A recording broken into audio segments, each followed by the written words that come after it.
లేవగానే భూమికి నమస్కారం చేసి లేవాలి పిల్లలు. తల్లిదండ్రులు ప్రయత్నపూర్వకంగా పిల్లలకు ఒక విషయం నేర్పుకోవాలండి.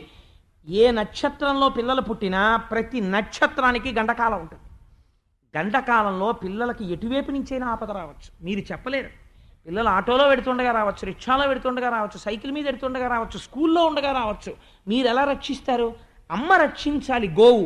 అందుకని పిల్లలకు ఒకటి నేర్పుకోవాలి తల్లిదండ్రులు. అమ్మా, నిద్ర లేవగానే కాలు పెట్టి దిగుతావు కదా, ఒక్కసారి భూమిని 2 చేతులతో కళ్ళకద్దుకుని సముద్రవసనే దేవీ పర్వత స్తనమండలే విష్ణుపత్ని నమస్తుభ్యం పాదాహతిం క్షమస్వమే.